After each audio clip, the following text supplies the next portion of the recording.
를 훈련시키시는 하나님이십니다. 야고보서 1장 15절 말씀에 욕심이 잉태한즉 죄를 낳고 죄가 장성한즉 사망을 낳느니라.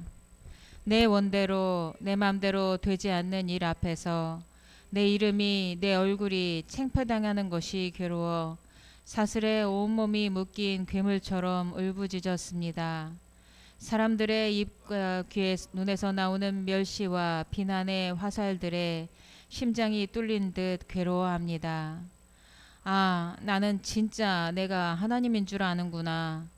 나는 스스로 모든 사람을 정복하려고 하는구나.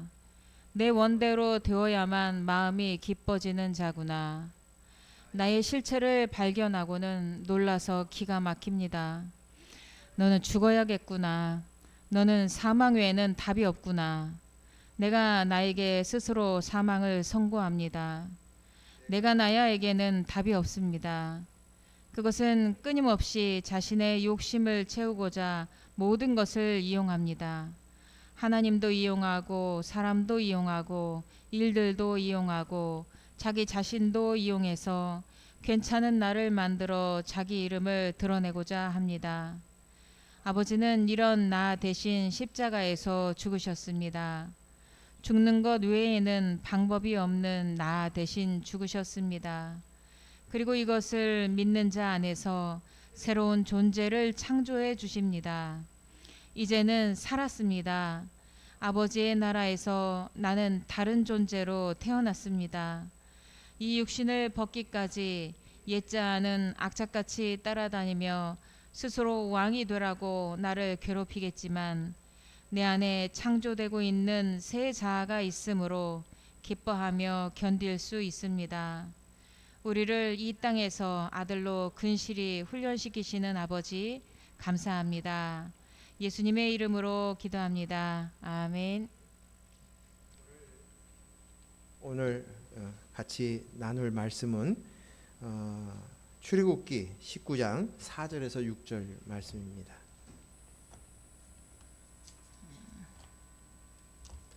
출애굽기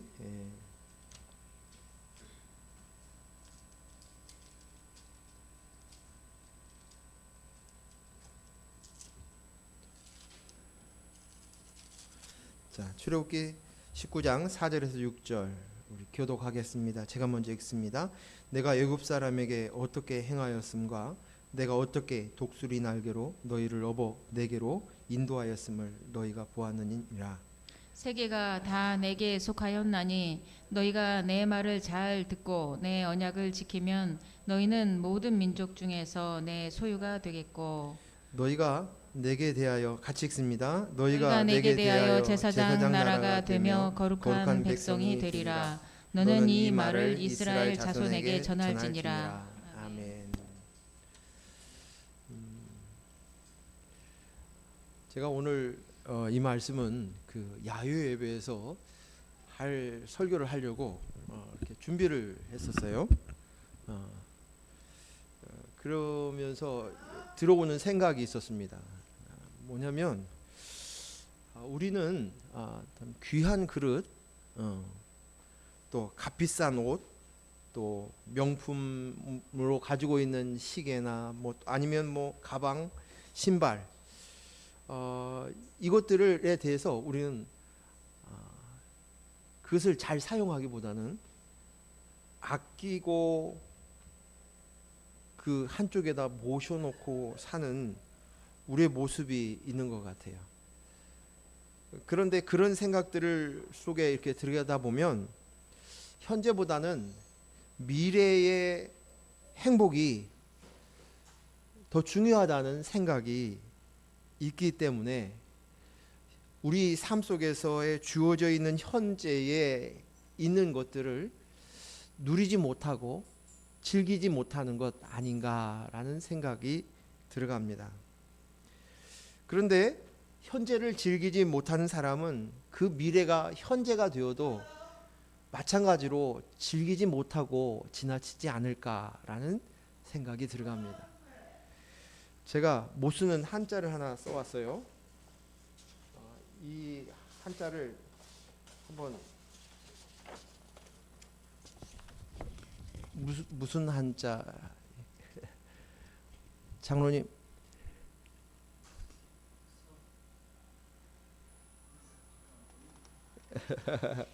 제가 뒤에 석인성시, 이게 무슨 뜻이에요? 여러분, 석인성시는 이에 아끼고 아끼면 똥이 된다, 그런 뜻입니다. 석자도 아낄 석자, 인자도 아낄 인자예요. 이룰 성자에다가 똥시자를 써서 이렇게 얘기하는 거예요. 그런데 오늘 이 말이 왜 한자로까지 만들어서 이렇게 사용하는가 보면, 오늘 우리의 속 사람이, 우리의 생각들이 이런 마음들이 있다는 거예요.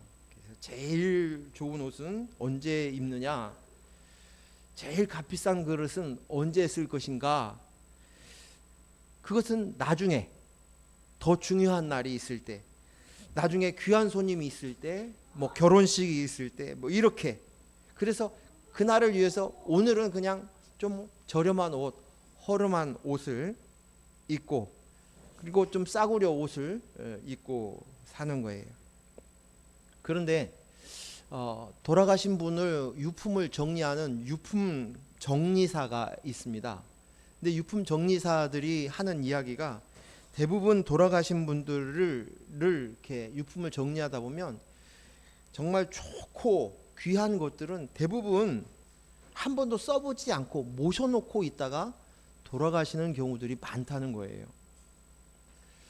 이 이야기를 하면서 제가 드는 생각은 뭐냐면, 저희 어머님도, 우리 어머님 권사님도 돌아가셨는데, 돌아가시고 난 다음에 어머니 유품을 이렇게 정리하는데 농 속에 신발, 운동화 신발이 하나 나왔어요. 근데 그 신발이 어떤 신발이냐면, 처음 의정부로 이사 오셨을 때, 그때 어머니 편한 신발, 좀 좋은 신발 신으시라고 운동화로 나이키 매장에 가서 하나 사드렸어요. 근데 어머니가 그 10년 전쯤의 일인데 그렇게 모셔놓고 있으셨어요. 주일날 한번 신고 오시고 닦아가지고 농 속에 넣어놓으셨던 거예요. 참 마음이 짠했어요. 마음이 좀 우울하고 그랬는데, 10년 동안 한 것이 신발이 새 것처럼 되어 있었고, 아까워서 못 신다가 가셨구나 하는 생각이 들어갑니다.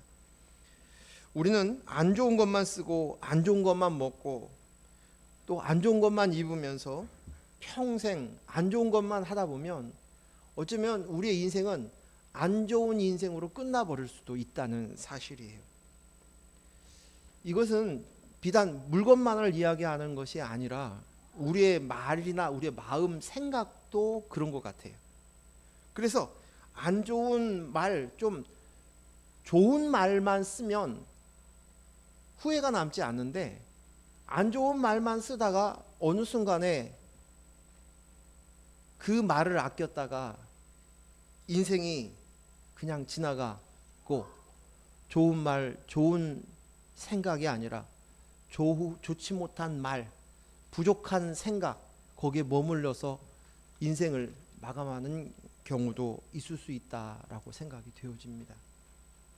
제가 이런 생각을 하면서 제가 좋아하는 시인 중에 나태주 시인이 있어요. 참 시가 아주 심플하니 따뜻해요. 잘 알고 있는 꽃이라는 시도 있고. 그런데 그분이 아끼지 마세요라는 시를 썼어요. 그 시 한번 보여주시죠. 제가 읽어볼게요. 좋은 것 아끼지 마세요. 옷장 속에 들어있는 새로운 옷, 예쁜 옷, 잔칫날 간다고, 결혼식장 간다고 아끼지 마세요. 그러다가 철 지나면 헌옷되지요. 마음 또한 아끼지 마세요. 마음속에 들어있는 사랑스런 마음, 그리운 마음, 정말로 좋은 사람 만나면 준다고 아끼지 마세요. 그러다가 마음의 물기 마르면 노인 되지요. 좋은 옷 입으면 생각날 때 입고, 좋은 음식 있으면 먹고 싶을 때 먹고, 좋은 음악 있으면 듣고 싶을 때 들으세요. 더구나 좋은 사람 있으면 마음속에 숨겨두지 말고 마음껏 좋아하고 마음껏 그리워하세요. 그리하여 때로는 얼굴 붉힐 일, 눈물 글썽일 일 있다 한들 그게 무슨 대수겠어요. 지금도 그대 앞에 꽃이 있고 좋은 사람이 있지 않나요? 그곳을 마음껏 좋아하고 그 사람을 마음껏 그리워하세요. 이 가을날 시 한 편 읽어주고 싶어서 야외예배에서 읽었으면 더 좋았을 텐데요. 참 생각나게 하는 것 같아요. 왜 우리는 이 좋은 시간들, 좋은 계절을 지내면서 누리지 못하고 살았을까? 그 시간을 못 냈을까? 또 왜 내가 나를 위해서 충분하게 나를 사랑하고 아껴보지 못했을까? 내 가까이 있는 사람에게 마음을 나누지 못했을까? 이런 모습들이 제 안에 이렇게 있는 거예요. 제가 그런 것이 부족하구나. 내가 누리지 못했구나. 그러면서 왜 그럴까? 라는 생각을 갖게 되었습니다. 근데 그 이유는 아마 두 가지 이유인 것 같아요. 하나는 미래를 생각하는, 미래를 내가 준비해야 되고 내가 책임져야 하고 미래를 내가 준비해야 된다라는 생각이 있기 때문이고, 두 번째는 제가 타고난 기질, 성품, 이런 이유이지 않을까라고 생각이 되었습니다. 자신의 인생에 대해서 앞으로 다가올 미래를 걱정하고 염려해서 준비하기에 현재의 시간이나 현재 가지고 있는 것을 누리지 못하고 사는 것 같습니다. 이것은 미래를 위해서 연금을 들고 보험을 드는 것들을 하지 말라고 제가 지금 이야기하는 것이 아닙니다. 그것은 할 수 있는 형편이 된다면 충분하게 그렇게 준비해야 되는 것이 맞습니다. 그러나 지금 현재 미래에 대한 생각 때문에, 그 미래에 대하여 있을 알지도 못한 그 순간 때문에 지금에 있는 시간이 그것에 붙잡혀 있다는 것은, 이것은 다르게 이야기하는 것은 염려하는 것입니다. 하나님께서 가장 싫어하시는 것이 염려입니다. 그것은 하나님이 계시다는 것을 의심하는 것이에요.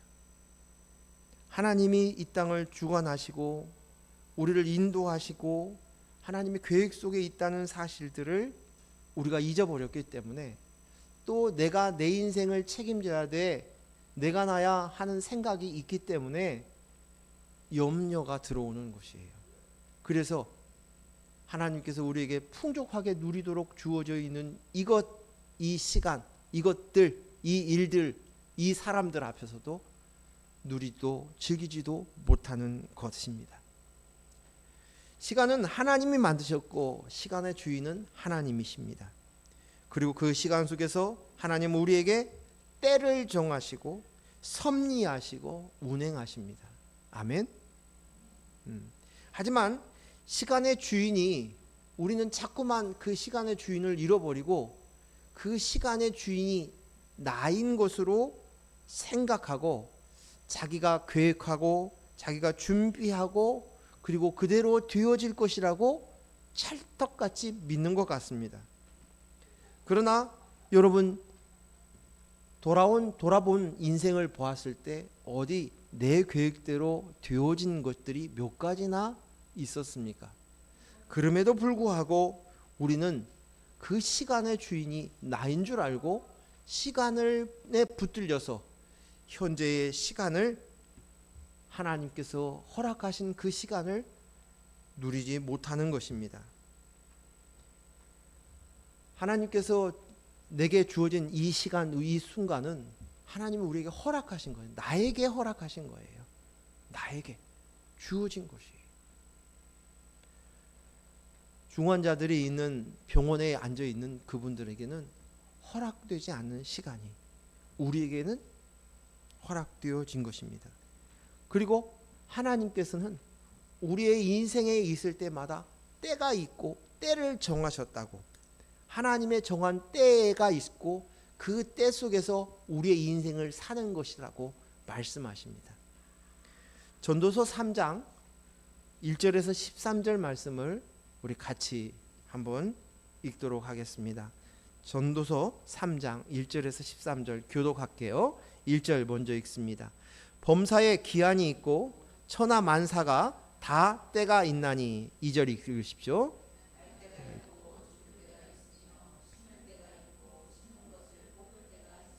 죽을 때가 있고 치료할 때가 있으며 헐 때가 있고 세울 때가 있으며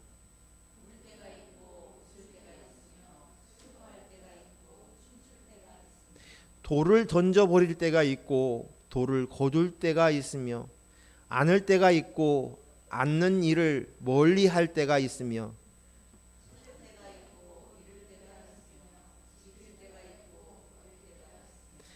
찢을 때가 있고 꿰맬 때가 있으며 잠잠할 때가 있고 말할 때가 있으며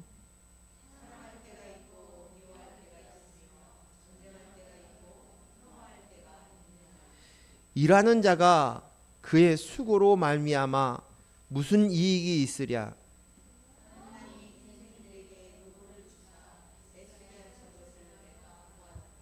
하나님이 모든 것을 지으시되 때를 따라 아름답게 하셨고 또 사람들에게는 영원을 사모하는 마음을 주셨느니라. 그러나 하나님이 하시는 일의 시종을 사람으로 측량할 수 없게 하셨도다.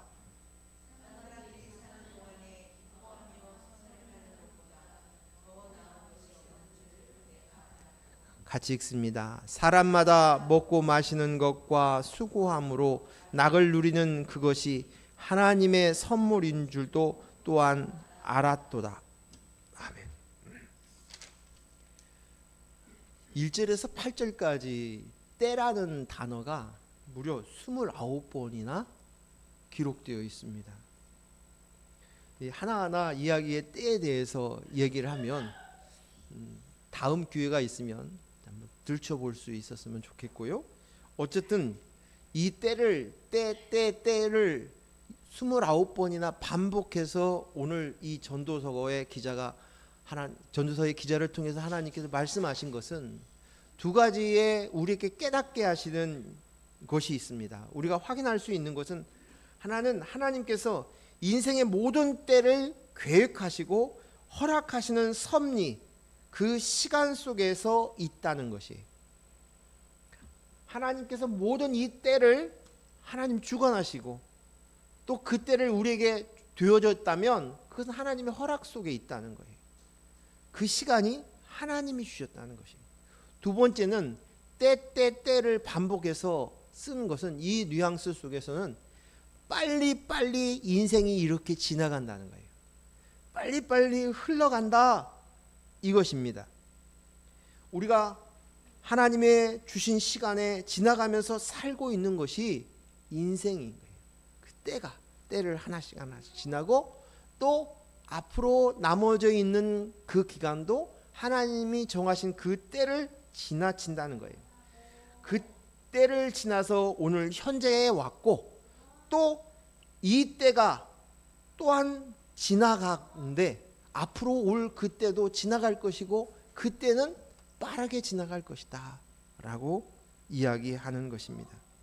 그러면서 이 때를 주신 이유가 11절에 말씀하고 있어요.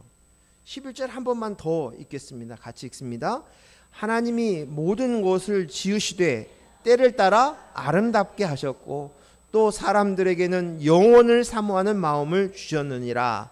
그러나 하나님이 하시는 일의 시종을 사람으로 측량할 수 없게 하셨도다. 아멘. 사람은 하나님이 하시는 일의 시작과 시종, 시작과 끝을 가늠할 수 없다는 거예요. 이 피조물이에요. 근데 반대로는 뭐예요? 하나님은 시작과 끝을 아시는 거예요. 알파와 오메가 되신 하나님이세요. 우리의 인생에 대해서도 시종을 정하신 그 기간이 있다는 거예요. 이것이 계속 이때가 길어지는 것이 아니라 그 시작과 끝을 있는데 사람은 그것을 가늠할 수 없대요. 그러면서 첫 번째 아는 것은 때를 따라 아름답게 하셨구나. 이것을 깨닫게 해주신다. 아름답구나. 두 번째는 사람들에게 영혼을 사모하는 마음을 주신 것이라고 이야기합니다. 영혼을 사모하는 마음을 주셨다. 하나님께서는 우리에게 때를 주십니다. 허락하십니다. 그러나 하나님이 주신 때가 아니라 인생의 관점에서 그 때를 자기 뜻대로 자기가 그 때를 정하고 그 때를 주관하고 섭리할 수 있다는 생각이 되어진다면 우리는 그 때를 지날 때마다 그 때를 생각하면서 힘든 기억이 되기도 하고 또 어떤 때는 내 뜻대로 좋았던 그것으로 보면 그 때를 바라보면서 아름답기보다는 다시 추억하고 싶지 않은 기억이야. 그 때야. 또 반면에 잘 되었으면 정말 좋은 때였어. 좋은 시절이었어 라고 얘기합니다. 그 말은 또 무슨 말이냐면 반대로 얘기하면 현재는 그런 좋은 때가 아니라는 거예요. 그런데 지나고 보니까 과거의 그때는 참 좋은 시절이었어. 이렇게 생각하는 것이 내가 나야가 선택할 수 있다는 착각 속에 있어요. 내가 그것을 결정할 수 있다고 생각하는 거예요. 그래서 우리는 그때가 어떠했다고 평가해요. 지나간 시간인데도 불구하고 내가 그때 이런 선택을 했으면 좋았을 텐데 그때가 좋은 방향으로 갔을 텐데 그렇지 않았으면 못했을 텐데 라는 생각, 착각이 들어가는 거예요. 그런 생각 속에 있으니까 이제 지금의 현재의 시간에도 미래에 대해서 내가 예비해야 돼요. 준비해야 돼요. 그래서 염려와 근심으로 끌려가는 것이에요. 그것으로 노예가 되는 거예요. 미래를 바라보면서 더 좋은 미래를 생각하기 위해서 내가 지금 현재 그 미래의 노예가 되어서 있는 것마저도 누리지도 즐겁지도 않은 거예요. 그런데 오늘 하나님이 때를 정했다라는 이 말씀들을 통해서 때 하나님께서 이렇게 때를 정했다. 범사에 하나님 때를 정했고 이것은 하나님께 시종을 주관하시는 거다. 모든 것을 주관하신다. 그것을 되어지면 하나님의 때구나. 하나님께서 이 때를 또 빠르게 우리의 인생을 주관하시고 가시는구나 라는 이 인식이 들어오게 된다면 오늘 이 말씀처럼 아름답다라는 것을 깨닫게 되어지는 것이에요. 하나님의 때니 하나님의 생각과 계획이 있으신 거예요. 그리고 또 그 일이 내게 지금 벅차고 숨이 가쁜 상황이라 할지라도 하나님께서 계획하신 것은 하나님이 나를 만드셨어요. 그리고 나를 위해서 독생자 예수 그리스도께서 십자가에 못 박혀 죽기까지 우리를 구원하시기 위해서 생명 얻기 위해서 이렇게 아들의 생명까지 대신하시는 나를 사랑하시는 하나님이십니다. 그런데 그 나를 사랑하시는 그 하나님께서 때를 정하셨고 그것을 허락하셨다면 그렇다면 그것은 나에게 가장 좋은 것을 주시는 하나님이시 그 하나님이 주셨다면 하나님의 생각과 계획이 있기에 우리는 안심할 수 있는 거예요.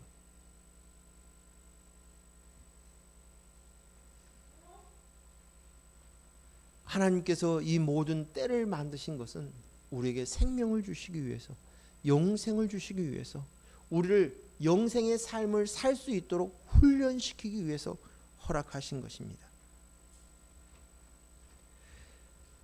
또 한 가지는 우리가 빠르게 우리의 인생의 때가 지나간다는 거예요. 놀라운 것은 지나간 과거를 보면 진짜 빠르게 지나간 것 같아요. 근데 앞에 보는 내 인생을 봤을 때 현재에 있을 때는 미래가 굉장히 더디다는 생각들을 갖습니다. 제가 한번 생각해 봤어요. 내 인생에서 가장 시간이 더디 가는 시간은 언제였을까? 그랬더니 뭐 고민할 것 없이 바로 드는 생각이 군대에서 있을 때였던 것 같아요. 그 하루라도 빨리 지나갔으면 좋겠어요. 그 정했으면 좋겠어요. 제가 있었던 부대는 그 공병대였는데 사단 공병대에서 근무를 했었는데 그 아침 일찍 출근해서 그리고는 또 점심밥을 먹자마자 집합을 해요. 맨날 집합을 하는 거예요. 기합을 받는 거예요. 기합을 받고 또 그 중에서도 제 동기가 4명, 5명 됐었는데 제가 키가 제일 크니까 매번 나만 때리는 거예요.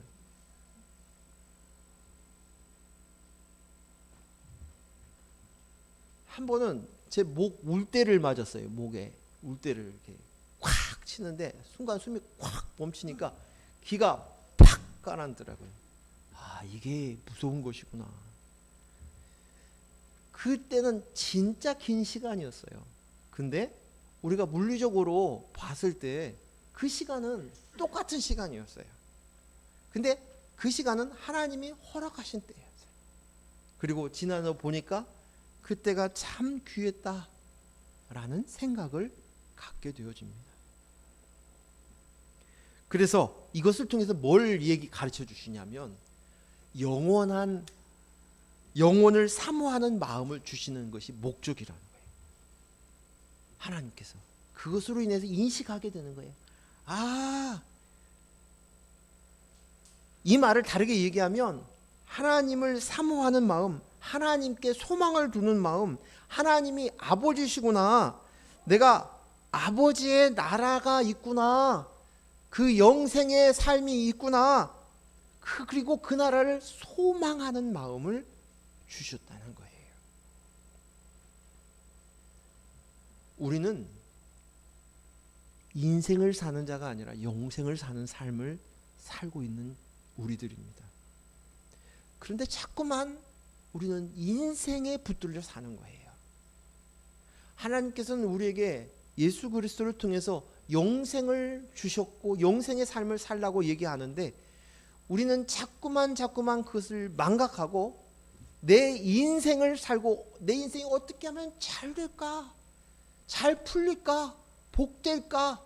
가치가 있을까? 보람이 있을까? 라고 달려간다는 거예요. 전도서 3장 12절 13절 한번 읽겠습니다. 같이 읽습니다. 시작.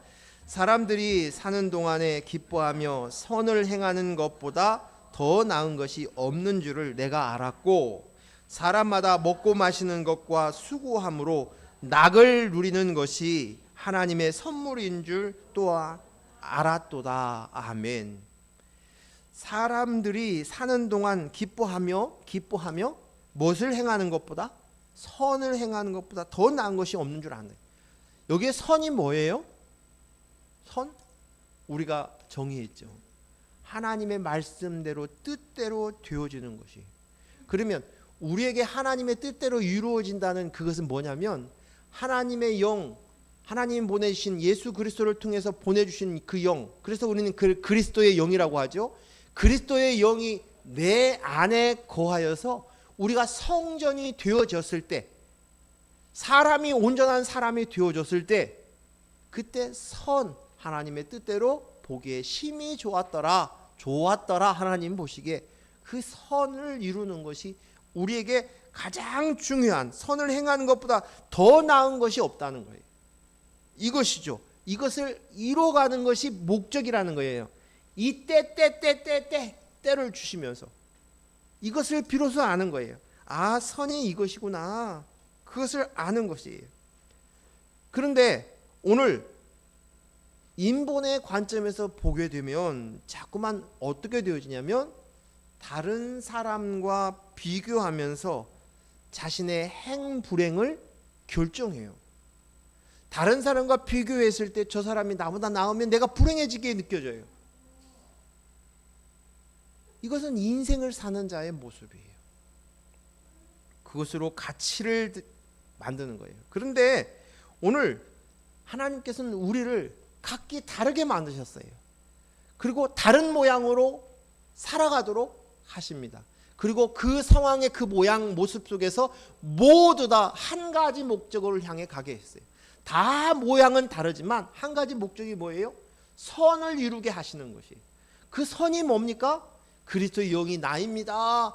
이것들을 알게, 하나님의 뜻이 온전하게 이루어지게 하는 것, 이 목적을, 우리의 모양은 생긴 것도 기질도 모습도 재능도 다 다르지만 그 속에서 그것을 이루십니다. 우리 주여의 모습으로 하나님 만드셨어요. 그것은 하나님께서 그 모습을 허락하셔서 이루시기를 원하시는 것이. 저도 저의 인생에 제 모습의 스타일이 있는 거예요. 그러니까 비교하도록 만들어져 있는 것이 아니라는 거예요. 그러나 인본의 관점에, 인간의 관점으로 보니까 행불행을 나타나는 거죠. 우리는 각각 다른 모습으로 각각의 다른 인생을 살면서 그 속에서 한 가지 목적을 향해서 달려가는 거예요. 그것이 우리입니다. 부자는 부자대로, 가난한 사람은 가난한 사람대로, 장애인은 장애인대로, 비장애인은 비장애인대로, 학식이 있는 자는 학식이 있는 자대로, 학식이 없는 자는 없는 자대로, 재능이 많은 사람은 많은 대로, 능력이 많은 사람은 능력이 많은 대로, 능력이 없는 사람은 없는 대로, 그 속에서 다 선을 이루며 살아가는 것이에요. 그래서 우리는 모든 것이 합력해서 선을 이루는 것입니다. 로마서 8장 28절 우리가 잘 알고 있는 말씀이죠. 우리 같이 읽겠습니다. 시작. 우리가 알거니와 하나님을 사랑하는 자 곧 그의 뜻대로 부르심을 입은 자들에게는 모든 것이 합력하여 선을 이루느니라. 우리 모두는 합력하여 선을 이루게 되는 거예요. 하나님의 뜻대로 되어지는 것, 그거예요. 그것이 바로 뭐예요? 모든 것이 아름다움이고, 이것이 아름다움이고 즐거움, 낙이고, 즐거운 낙, 그리고 인생이 이것이 나에게 준 선물이구나. 그 속에서 우리가 누릴 수 있는 거예요. 우리가 누릴 수 없다면, 누리지 못하고 있다면 지금 나에게 문제가 있는 거예요. 점검할 필요가 있다는 거예요. 사도행전 20장 22절에서 24절 말씀 같이 읽습니다. 시작. 보라, 이제 나는 성령에 매여 예루살렘으로 가는데, 사도행전 20장 22절에서 24절 제가 읽어드리겠습니다. 보라, 이제 나는 성령에 매여 예루살렘으로 가는데 거기서 무슨 일을 당할는지 알지 못하노라. 오직 성령이 각 성에서 내게 증언하여 결박과 환난이 나를 기다린다 하시나, 내가 달려갈 길과 주 예수께 받은 사명 곧 하나님의 은혜의 복음을 증언하는 일을 마치려 하면은 나의 생명조차 조금도 귀한 것으로 여기지 아니하노라. 아멘. 이 말씀은 뭐냐면, 사도 바울이 로마로 가기 위해서 예루살렘으로 들어가는 장면에 있을 때 사람들이 가지 말라, 거기 가면 붙잡힌다, 핍박이 있다, 환란이 있다 라고 얘기를 해요. 그때 그 에베소 교회의 장로들 앞에서 사도 바울이 그 앞에서 고백한 거예요. 근데 이 말씀들을 제가 암송하고 있고 마음속에 두었던 말씀이에요. 뭐냐면 선교의 열정을 불타오르게 하는 메시지예요. 그래서 나의 달려갈 것과 주 예수께 받은 사명 곧 그 하나님의 은혜의 복음을 증거하는 일에는, 나 증거하는 일을 마치려 하면은 나의 생명도 조금도 귀한 것으로 여기지 아니하노라 이러면서 막 불타오르네, 불타오르네 이런 마음이었어요. 그런데 이것이, 이 복음을 증거하는 그곳이 단지 선교, 우리의 눈에 보여지는 어떤 선교 땅끝이 내 안이 된다는 말씀으로 받아들이고 나니까 내 심령, 그 끝이, 이 복음을 증거해야 될 것이 내 속, 내 마음, 내 심령, 아직도 내가 나야 하고 살아가는 이 지정의에게 그리스도의 영이 너에게 있어. 그리스도의 영이 너의 머리야. 그리스도의 영과 연합되어야 돼. 이것을 선포하고 증거하는 일이 바로 우리가 목숨을 다하는 때까지 해야 될 일이다 라고 말씀을 바꾸고 나니까 생각이 바뀌어지는 것이에요. 결국 가만히 생각해 보면 영혼을 구원하는 것은 심지어 내 자식이라 할지라도 내가 구원하는 일이 아니에요. 하나님이 하시는 거예요. 그리고 이 복음을 증거하는 건 하나님이 증거하십니다. 때로는 내 입술을 통해서 증거할 수도 있고, 아니면 어떤 환경을 통해서, 어떤 매체를 통해서, 어떤 글을 통해서, 아니면 꿈과 이상을 통해서 전하기도 해요. 그러니까 결국 영혼 구원의 부분은 하나님의 영역이에요. 그런데 내가 그 영역에 내가 사용되어지기를 원합니다. 이 부분에 대해서 어떤 하나님께서 주신 은사가 있을 수 있고, 그렇다면 기꺼이 그 일들을 해야 된다고 생각이 되어져요. 그러나 우리가 직접적으로 이 말씀이 우리 모두에게 증거된다는 것은 바로 우리 안에, 우리의 심령 땅끝 안에 예수 그리스도의 복음을 증거하는 일에 우리는 온 힘을 써야 된다는 거예요. 죽기까지 싸워야 된다는 거예요. 증거해야 된다는 거예요.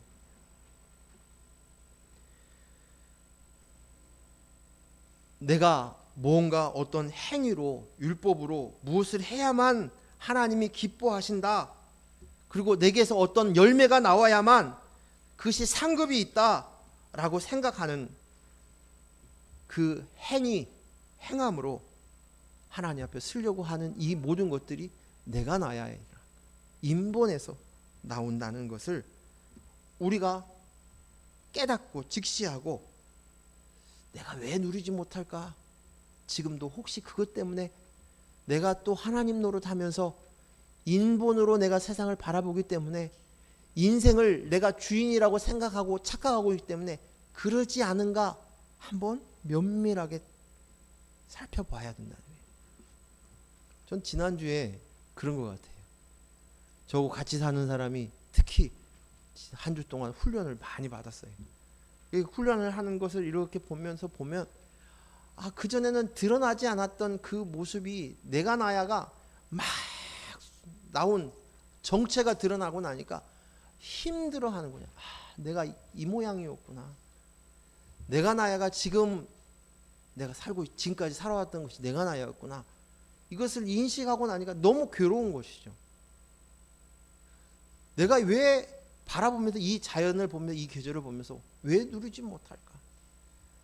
왜 내가 가지고 있는, 현재에 주어져 있는 내 소유로 가지고 있는 그것마저도 미래에 매어서 살고 있는 이 내 모습 속에서 그것이 무엇이 문제인가 한번 들춰봐야 된다고 생각이 됩니다. 이게 훈련의 시작점이에요. 훈련의 시작점. 레위기서 23장에 보면 여호와의 계절에 대해, 절기에 대해서 기록된 말씀들이 나옵니다. 그래서 여호와의 절기가 쭉 나오는데요. 한번 찾아보겠습니다. 레위기서 23장 4절에서 8절 먼저 읽겠습니다. 레위기서 4장 23장, 레위기서 23장, 자 4절에서 8절까지 우리 같이 읽겠습니다. 시작.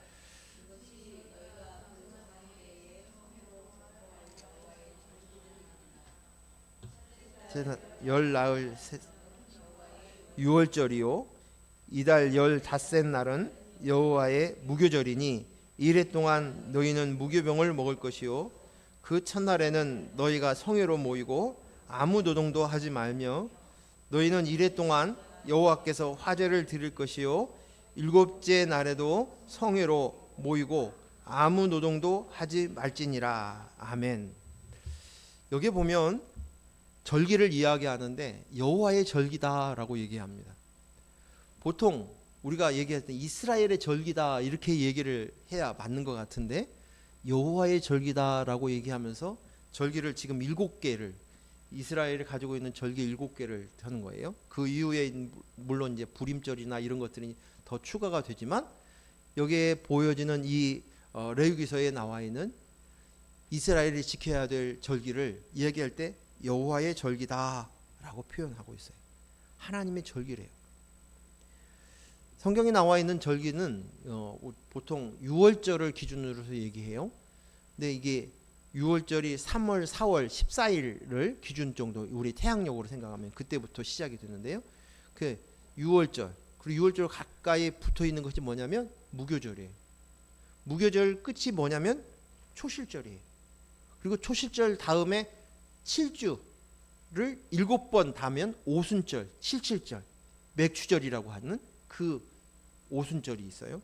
그리고 오순절 다음에 그 다음에 이제 나팔절이 있어요. 그리고 대속죄일이 있어요. 그리고 대속죄일 다음에 장막절, 초막절 이렇게 되어져 있습니다.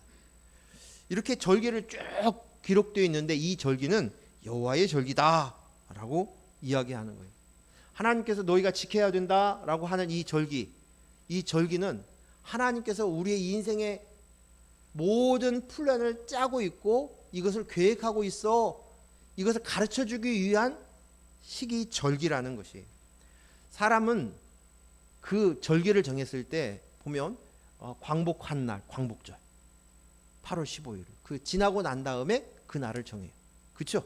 3.1절 3월 1일 날 그 독립만세 이후에 그 날을 기억하면서 3.1절 그렇게 정하죠.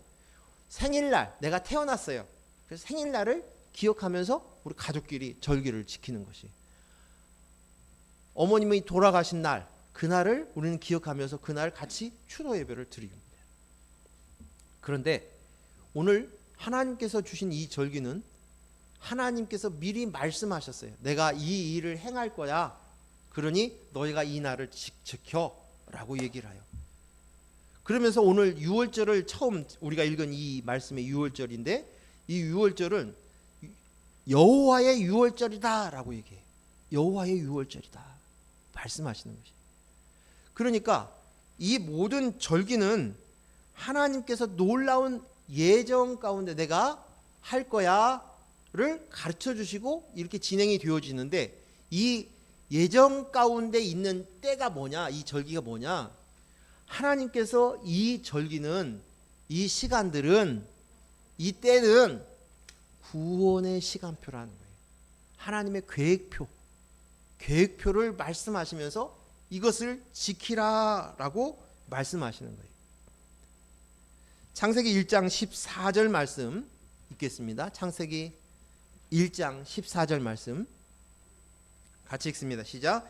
하나님이 이르시되 하늘의 궁창에 광명체들이 있고 낮과 밤을 나누게 하고 그것들로 징조와 계절과 날과 해를 이루게 하라. 아멘. 여기 낮과 밤은 시간이에요. 때를 이야기하는 거예요. 그렇죠? 광명체가 있어서 낮과 밤을 나누게 하셨어요. 그리고 징조라고 얘기하는 이 징조를 다르게 얘기하면 사인이라는 거예요.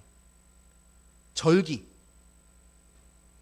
하나님께서 시간을 만드시고 이 모든 것들을 만드셨는데 이것들이 뭐냐? 오늘 이 절기를 만드신 것은 구원의 시간표를 만들었어. 구원의 절기야.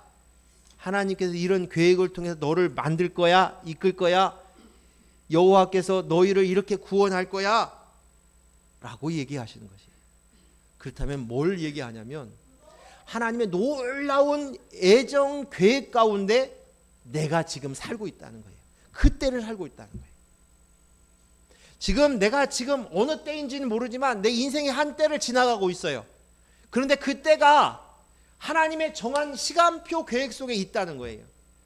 그리고 그 계획표는 어떤 계획표냐? 나를 영생으로 이끌어 가시는 생명을 주셔서 하나님의 아들 하나님 나라로 이끌어가기 위한 계획표 속에 내가 서 있다는 거예요. 그 속에 저와 여러분이 있는 것을 믿으시기 바랍니다.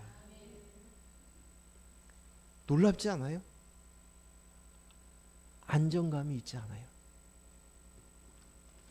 내가 지금 몸부림치고 있지만 내가 너무 오늘 상황이 너무 그냥 벅차가지고 힘들지만 하나님께서 정하신 때예요. 그것은 하나님께서 구원을 위해서 내게 허락하신 거예요. 그 좋은 거예요.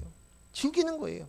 저는 군대에 있는 시간 동안에 아주 모멸찬 인격적인 모멸감을 느끼는 순간들을 겪을 때도 이때는 지나가리, 시간은 지나간다, 국방부 시계는 지나간다 알고 있었어요. 그 시간의 때를. 하나님께서 우리의 인생을 나를 만들기 위한 그 구원의 여정 속에 내가 있다.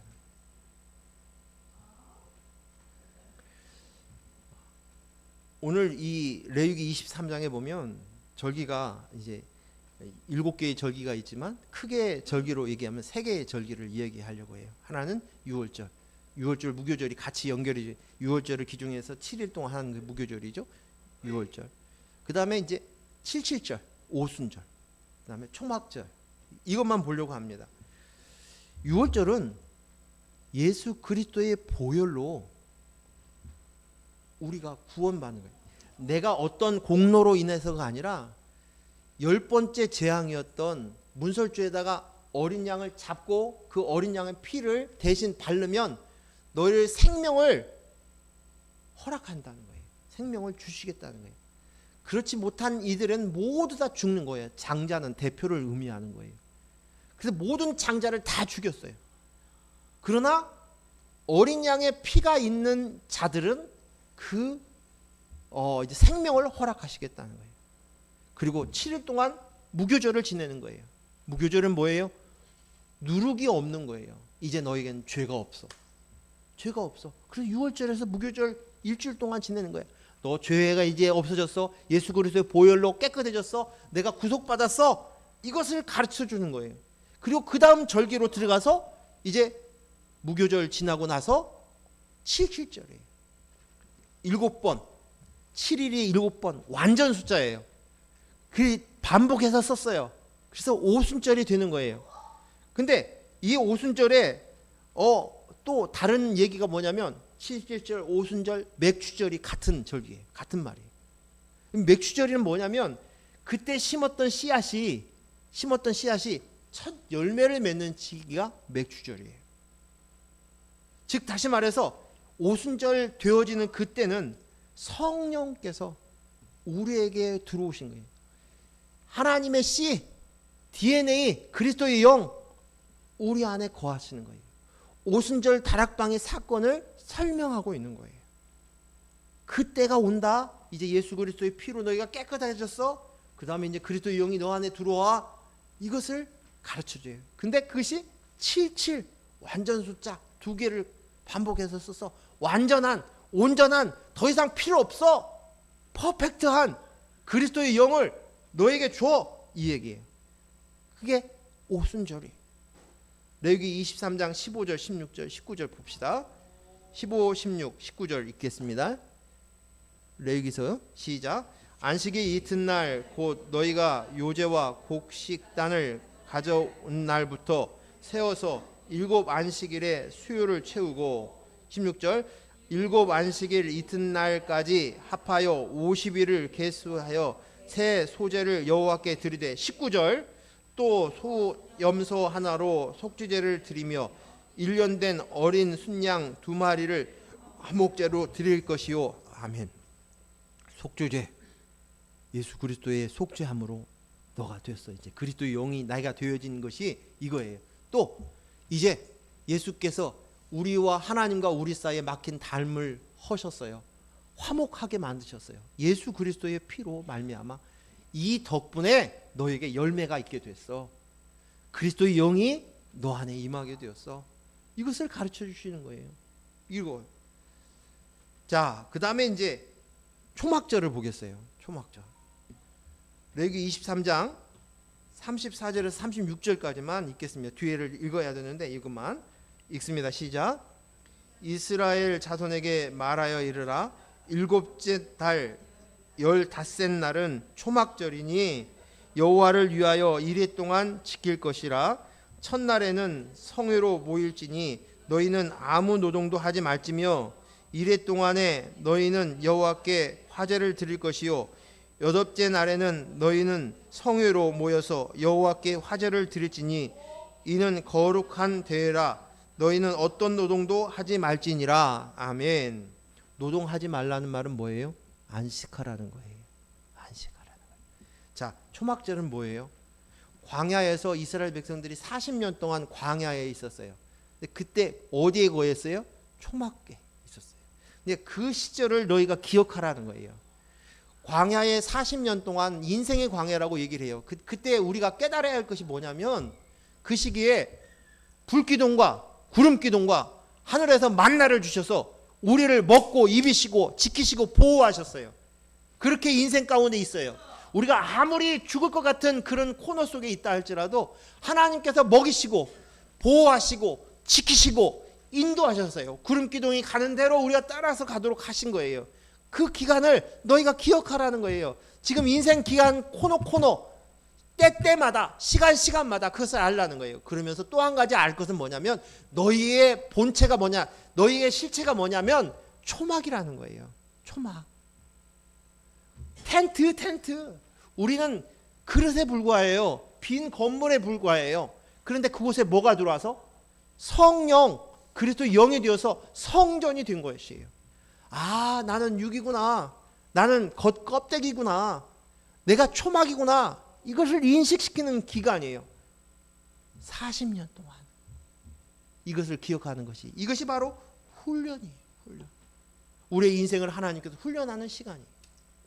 그것으로 인해서 깨닫게 하는 거예요. 내 속에 있는 지정이가, 내가 나야가로 알고 있는 이 지정이 알고 있는 그것에게 인식시키는 훈련의 시간이에요. 구름기둥과 불기둥과 만나를 먹으면서 초막에서 아무것도 없는 곳이 광야예요. 아무것도 없구나. 아무것도 없구나. 그 인생의 본질을 깨닫게 하는 거예요. 이것이 우리가 하는, 내가 앞으로 너를 구원을 이루기 위해서 구원의 계획이 이렇게 이런 계획과 이 플랜 가운데로 인도할 거다 가르쳐 주시는 거예요. 이 절기를 통해서 쭉 가르쳐 주시는 거예요. 이거야 하나님의 놀라운 때. 이제 마지막으로 출애굽기 19장 4절에서 6절, 오늘 본문 말씀이죠. 한번 읽겠습니다. 시작. 내가 애굽 사람에게 어떻게 행하였음과 내가 어떻게 독수리 날개로 너희를 업어 내게로 인도하였음을 너희가 보았느니라. 세계가 다 내게 속하였나니 너희가 내 말을 잘 듣고 내 언약을 지키면 너희는 모든 민족 중에서 내 소유가 되겠고 너희가 내게 대하여 제사장 나라가 되며 거룩한 백성이 되리라. 너는 이 말을 이스라엘 자손에게 전할지니라. 아멘. 세계가 하나님께 속했대요. 아멘. 세계가 하나님께 속했습니다. 세계가 하나님께 속했어요. 세계가 하나님께 속했어요. 그 시간이에요. 그 속에 내가 있어요. 응? 하나님의 시간, 하나님의 때, 우리가 눈에 보여지지 않지만, 우리는 현재밖에 못 보이지만 과거에 지나온 세월도 기억이 희미하게 지나간 그 시간들이지만, 그리고 앞에는 한 번도 가보지 않은 그 시간이지만 세계가 하나님께 속해 있어요. 하나님의 시간, 하나님의 계획, 하나님의 섭리 속에서 우리를 이끄셔요.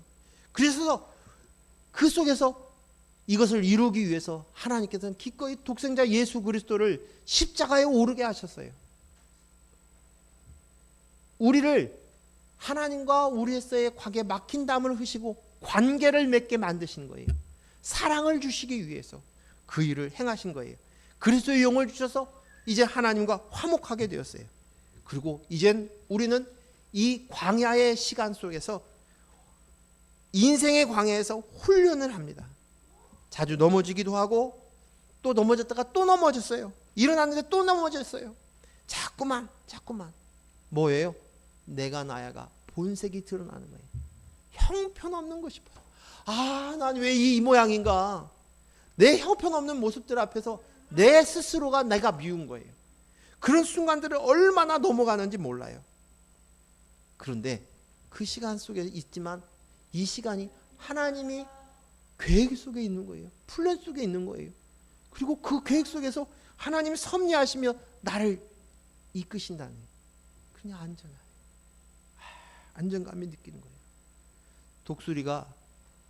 독수리 새끼를 키울 때 둥지를 만들어 놓고 자기의 그 깃털을 뽑아 가지고 둥지를 만들어 저 꼭대기에, 산 꼭대기에 만들어 놔요. 그리고 사냥을 해서 그래서 매일 먹입니다. 그런데 하나님께 때가 됐어요. 독수리가 때가 됐어요. 이 독수리 새끼가 날 때가 된 거예요. 성체가 될 때가 된 거예요. 지금까지는 애기였지만 이제는 성체가 되어서 날 때가 된 거예요. 독수리가 날지 않으면 독수리가 아니에요. 그런데 이 독수리는 지금까지 독수리 새끼 입장에서 보면 한 번도 날지 못하고 땅에서만 걸어 다녔던 독수리 새끼예요. 그런데 독수리가 독수리 되게 하기 위해서 독수리 어머니가 둥지에서를 차버립니다. 그리고 떨어뜨려요. 한없이 밑으로 떨어졌을 때 그 고통이 얼마나 힘들었겠어요. 롤러코스터 타보셨어요? 저는 이제 안 탑니다. 근데 예전에 탄 기억이 있죠. 올라갔다가 푹 떨어진데 각오를 해요. 다시는 안 탄다고. 근데 또 분위기에 휩쓸려서 또 끌려가서 또 타는 거예요. 그래서 이제 저는 이제 나이를 생각해서 절대 안 타겠다고 그랬습니다. 그래요. 그 떨어지는 그 순간 내 인생이 끝났구나. 그걸 가르쳐 주는 거예요. 그때 독수리가 그 고통스러워하는 그 가운데 있는 우리를 그의 날개로 업고 다시 올라갑니다. 아, 살았구나. 근데 그것까지는 안 되는 거예요. 또 반복해서 또 떨어뜨리는 거예요. 이 땅 안에서 인본으로 내가 나야 하고 살았던 사람이 영생의 삶, 하나님의 나라의 삶을 산다는 것은 독수리가 땅에서 맨발로 자기 발로만 걸어다녔던 인생이었다가 이제 날개를 펴서 창공을 나는 것과 똑같은 거예요. 결코 쉬운 일이 아니에요. 그런데 그 시간이 필요해요. 그 때가 필요해요. 여러분 안심하십시오. 그 때가 떨어질 때 아버지께서 독수리가 새끼를 업듯이 내가 너를 인도했다. 애굽에서부터 너희가 광야 가운데 이끌었던 그 시간들이 이거야. 그러기에 오늘 이 성경에 나와 있는 가운데 즐거움과 낙을 누리면서 하나님을 믿는 그 마음 가운데서 가는 거예요. 오늘 우리가 같이 이 시간들을 누리며 이 때를 즐기며 하나님이 주신 선물인 것으로 인해서 감사하며 같이 걸어갈 수 있기를 바랍니다. 기도합니다. 하나님 아버지 감사합니다. 오늘 주신 말씀들을 다시 한번 기억하게 하시고 또 독수리를 생각하게 하셔서 내가 독수리가 날지 못하면 독수리가 아닙니다. 그래서 독수리가 독수리 되게 하기 위해서 끊임없이 떨어진 것처럼 또 내가 그리스도의 영이 나입니다를 잊어버리고 내가 나야 하고 있다가 떨어지고 난 이후에 그렇지 그리스도의 영이 나지 하고 다시금 살아나고 또 떨어져 내가 나야 하고 떨어져 있다가도 그리스도의 영이 바로 나지 정체성 내 이름을 다시 찾고 하나님의 나라를 향해서 우리가 창공을 나는 독수리처럼 올라갈 수 있는 저희들 되게 하여 주시옵소서. 아멘. 하나님이 계시기에 하나님의 시간 속에 있기에 하나님의 섭리 속에 있기에 내가 병들어도 어떤 사고를 당해도 사업에 실패해도 시험에 실패해도 괜찮습니다. 하나님의 시간 속에 있기 때문입니다. 아멘. 예수님 이름으로 기도했습니다. 아멘.